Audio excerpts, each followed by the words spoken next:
Hello everybody and welcome back to G for G Games for Gamers.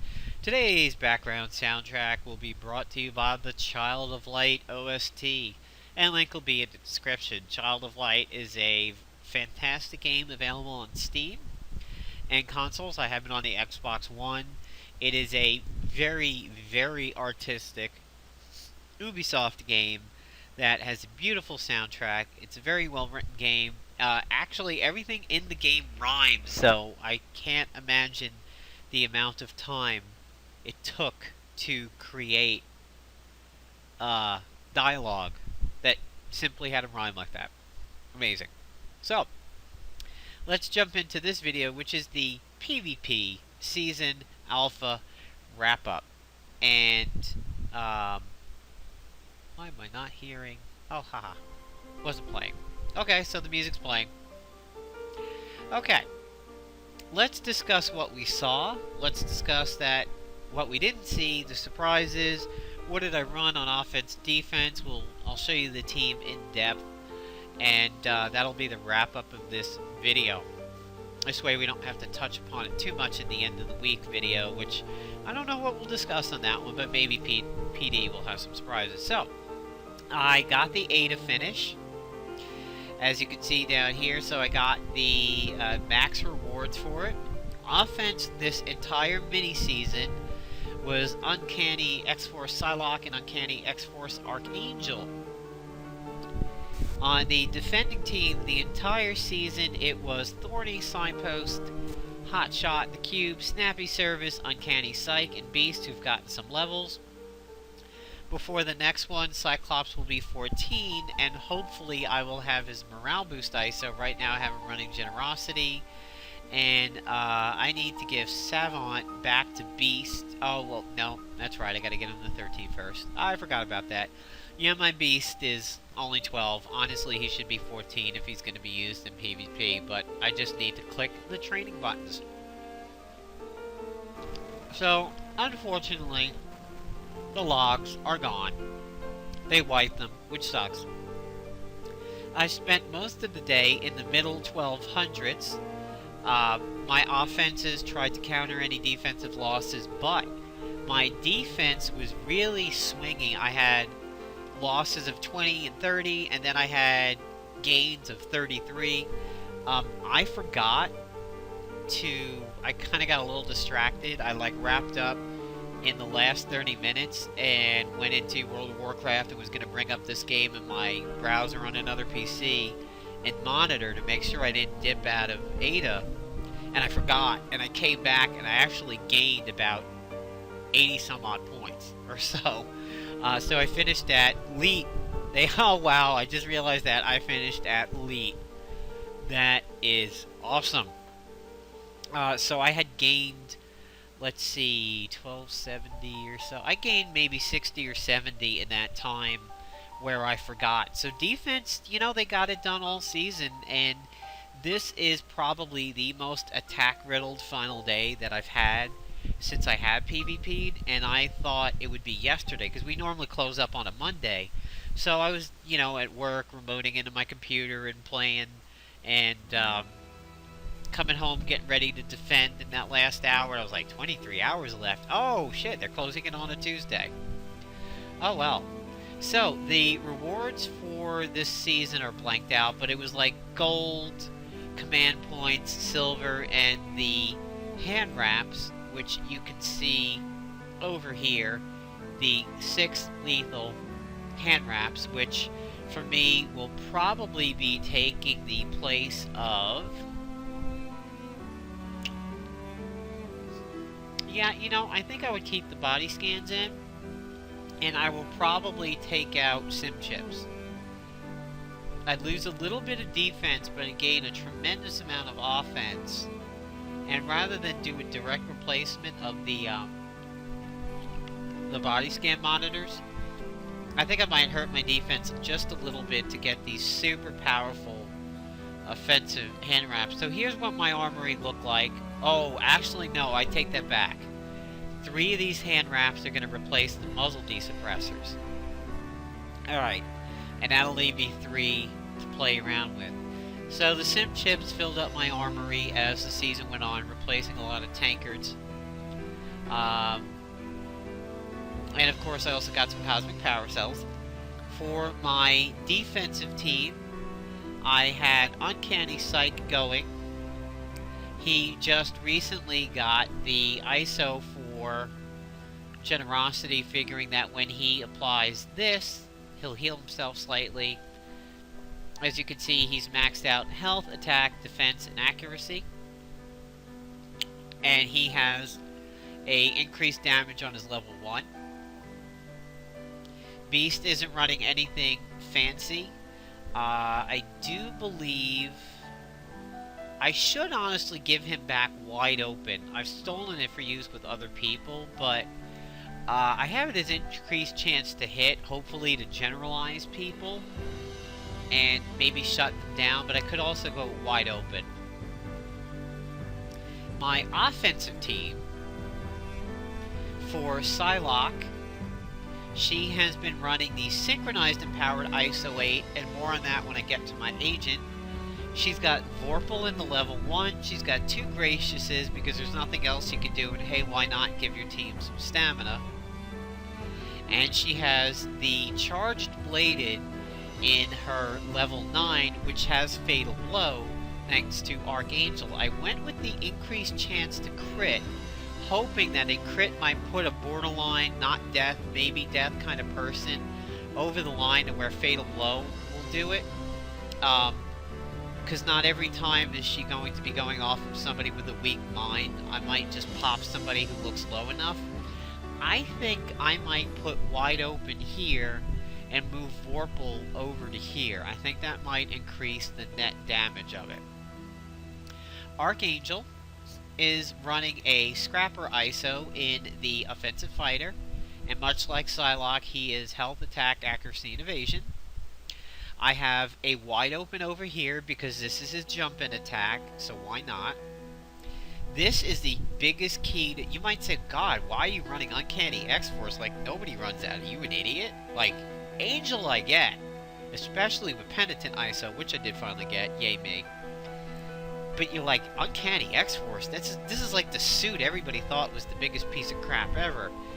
Not with the Virulent Augmented ISO 8.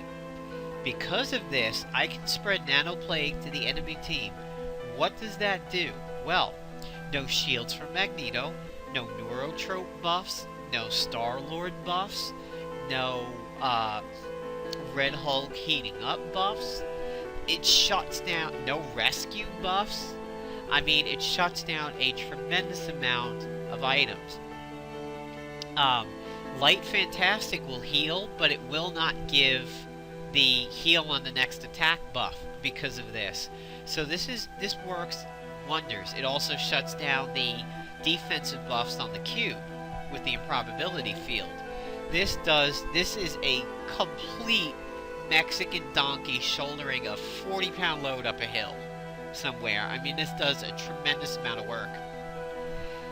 His level 6 is an energy attack. It does Despair, but I also have it doing Radiation because it's an energy attack too. Somebody on the wiki pointed that out. And his Fatal Blow in his level 9 has an increased chance to hit, which, thanks to Psylocke, I might not honestly need this, and I might go Vorpal over here too for a net gain. Let me know what you guys think. Let me know if you think Vorpal is really good for these slashings. And of course, he has the aggressive empowered ISO 8.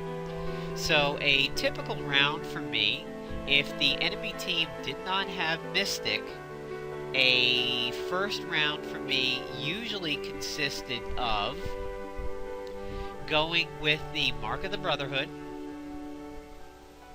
the Neuro Purge, if there was no Mystic, and then the Blackest Void. If there was a real offensive threat on the other side, like an Iron Patriot or a cube-wielding agent, that there was no Protector, I might Mystic them if I didn't want their cube going. Blackest Void annoys Psylocke, but Angel scoffs at Disoriented. Unless he's already done his AoE, then it's annoying to just have to do it again, but If Mystic was up, I did Mark of the Brotherhood, and then Blackest Void, and then round 2 was the Neural Purge, was the Light Fantastic, was proccing the suit, maybe Mysticking somebody. Mark of the Brotherhood has a small bug, and I followed a ticket with Playdom, and hopefully it will be done by the next PvP. If it's not, I'm going to ticket them again. I did get a response that didn't seem canned, so hopefully they'll do something about it. But what the bug is, I have Snappy Service, which says that my buffs that aren't quick actions become quick actions. In round 1, if my agent is the very first person to act, and I use Mark of the Brotherhood, the turn is over. Snappy Service, for some reason, doesn't kick in if my agent is the very first person to go, and it even does it in PvE. It's very annoying to have that happen for my team, because my agent going first is wonderful for my strategy. The reason why is Mark of the Brotherhood gives these two guys buffs, but for Psylocke, it allows her to use her mental coordination as a quick action. Yes, she starts combat with it, but by using it, she gains Psionic Shadow, which mega buffs the damage of her level 1. So mental coordination is a quick action, increases all stats, and it energizes my group, and it gives her Psionic Shadow. And then, if she has Psionic Shadow, her level 1 does a tremendous amount of damage. And then it can be used later on for Psychic Knives, which is the Fatal Blow. Kinetic Shield I use sometimes. If she's disoriented and one of my guys is low, I'll go Mental Coordination, Kinetic Shield.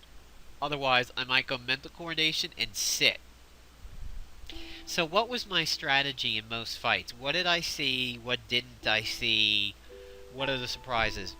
I started seeing, after the PvP fix, a lot of Pesty teams. I was getting really, really sick of Pesty. I admit, I've got him on defense, and an odd combination. It works. And I did use him back in the Four Horsemen season, and then I used him with Captain Steve Rogers. I know Pesty pretty well. I'm getting really sick of seeing him on defense. It was a lot of Pesty Red Hulks, a Pesty Havoc or two, a Pesty Deadpool, usually stock Deadpool, not uncanny.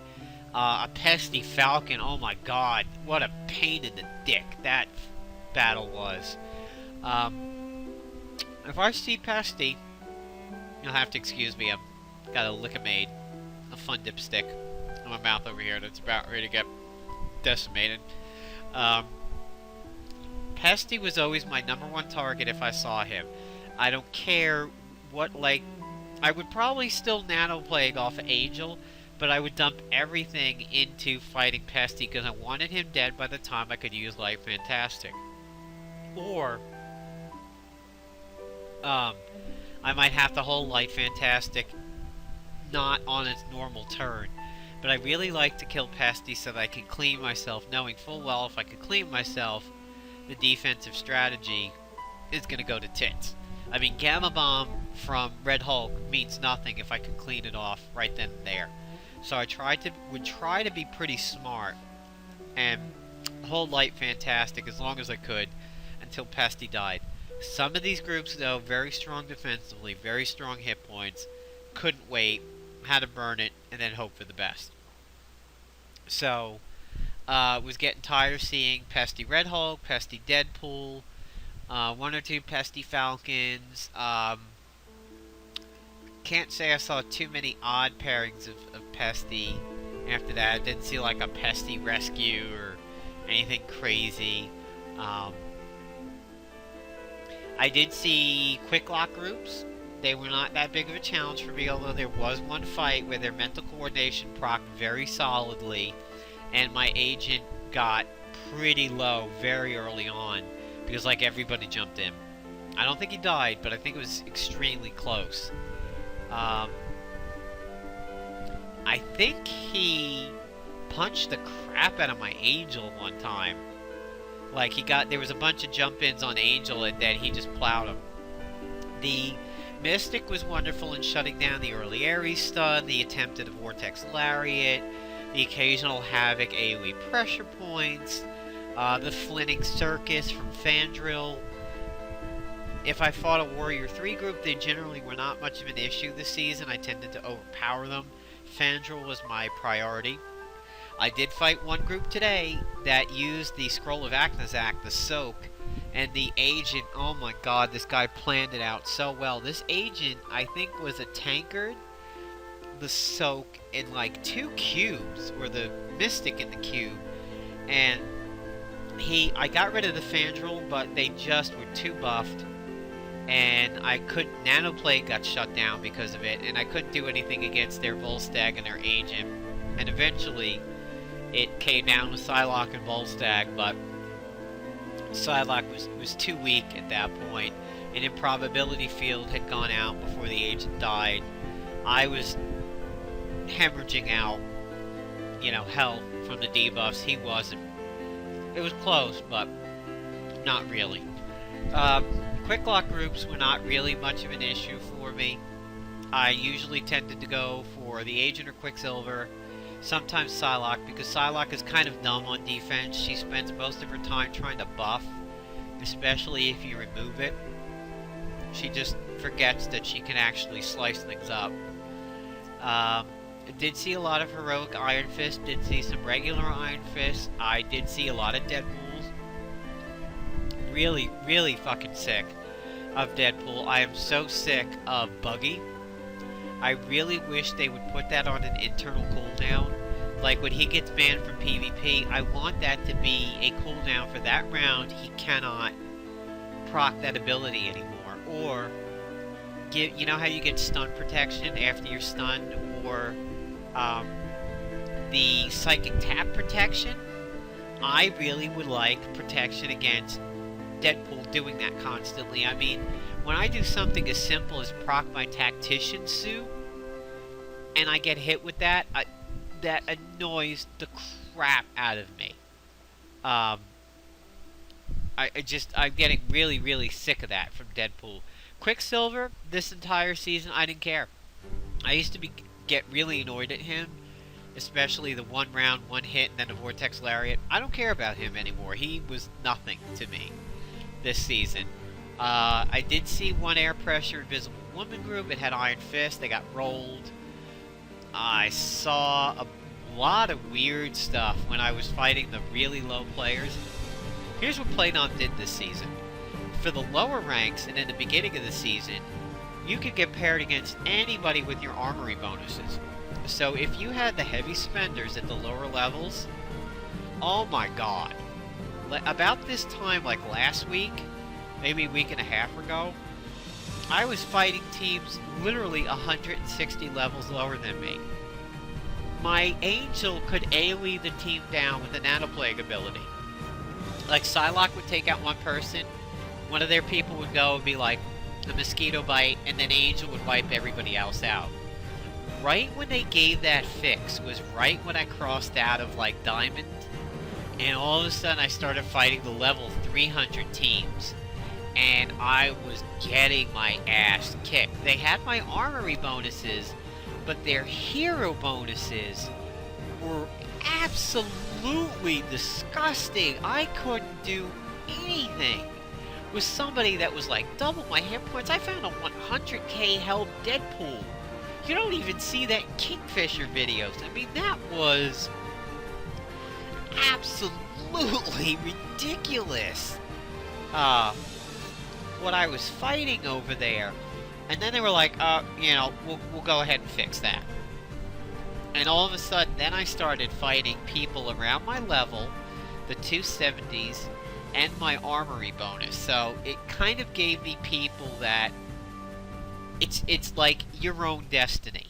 It's in your own hands at that point. You've got equal armories. At this point now, it's the work that you've done. You're either going to lose to people who have very good hero bonuses, and that's nobody's fault other than your own, or you're going to roll people with shittier bonuses than you. Right when it settled into fighting people my level, even with the higher hero stats, I was able to overcome a lot of those battles, and that's simply just because of my team. They work well together. But my goal for PvP season beta, which should be coming up, is rocket to 14, havoc to 14, at least domino up to 11, and probably cable to 12. So I'm going to focus on some blasters because I saw a lot of phenomenal blaster bonuses. My tacticians are not horrible. My defense is reasonable. My generalists are a little bit lacking, so I'm aiming for a Mockingbird bump, a Taskmaster bump. I want to get the newest little infiltrator here, Medusa, up to at least 10. Hopefully get her training for 9 overnight tonight. And not going to worry about defense too much. Ares, I think I'm going to get to 12. Skrin's constant. She's training right now to 13. Maybe get Anti-Venom up. I do like Anti-Venom a lot. Sandman maybe to 13. Maybe Iron Fist. Really want to go for the blasters. I don't think I'm going to do Iron Man to 14. I think I'm going to worry about some more 13s and 12s before I do another 14 blaster. But yeah, Rocket Raccoon definitely. Scarlet Witch could have a lot of fun being fully ISO'd with the Mark of the Brotherhood. And I might have a really nice team up between her and Magic using Mark of the Brotherhood. Moonstone, I think I'm going to get her to 12 for fun. Rescue, probably get her to 11. Constrictor, I don't care about. Black Knight, I don't care about. Black Bolt, gonna get him to 12 thanks to Medusa. Medusa and him are a nice pair. Phantom X is waiting for 13. I might do that for the double ISOs.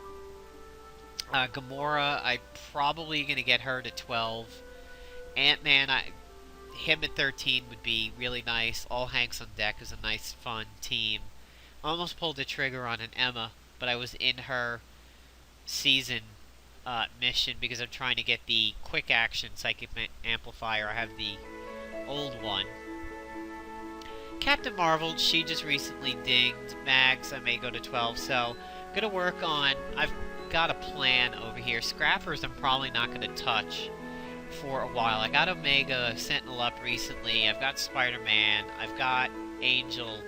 I might give Avalanche another level, and depending on how things go, like once Medusa gets up to 9, I may start getting some of these 10s, but I'm leaving a slot open for training her at a whim. So what didn't we see to wrap this up? Didn't see very many Guardians of the Galaxy groups. You could have paid money, gotten the badge. I did see one team with the badge. I did see a Star-Lord and Groot group. Didn't end well for them. Nanoplague shuts down the whole purpose of Star-Lord being there. Groot didn't do his job because everybody was stealthy, so everybody just walked by, literally just a hobbit walking by an ent, and him having no fucking clue what was going on. At the end, though, it was weird. I had Angel Fatal Blow him, and he was in range. He took the Fatal Blow, it said Fatal Blow, and he stood there. Not in cutting form. He wasn't the little tree. He was in Treebeard form. I was like, fall over? End battle? Hello? And he just stood there, so, you know, it was my turn again before he went, and I just had Psylocke, like, sneeze out some psychic snot on him, and he died, because he already went through, I guess, his resurrection, but that was very, very weird. I did fight one generalist Rocket Raccoon. I cannot recall who he was with. Maybe Iron Patriot, maybe Star-Lord. I think I fought one Drax. I don't even recall if he did anything. I don't honestly know. X-Force represented better than Guardians, and even Warriors 3 represented better than the Guardians. I did fight one guy who had the synthetic and the prototype cube, and I'm like, oh my god! Your double light fantastics. Oh, kiss my ass. He had Signpost, the Tankard, and 2 cubes. I was like, really? What a backseat buffer. That, I think, was the pesky Red Hulk guy that gave me a lot of heartache. I saw well, we pretty much discussed it, so that's all that I can think of for the surprises. I didn't see too many quick jugs. I didn't see too many quick mags. That was a bit of a surprise. I didn't see too many air pressure groups. I didn't really see any Mark of the Brotherhoods.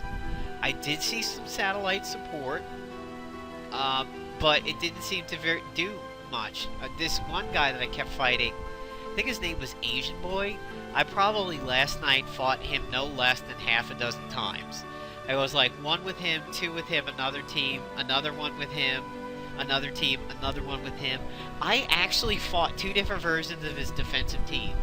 I fought him at, like, say, 10-10, and then at 10-15 it was him again, but he had a different defensive team, and he still got rolled. I was like, this poor guy. He's gonna look at his logs and think I'm a cheater, but... Anyway, so that's the wrap-up of PvP Season Alpha. Leave your comments down below. Tell me what you thought of the season, the changes, how it started off, how it ended, what you did and didn't see. And enjoy the Child of Light OST, which will be in the description. Take care, everybody.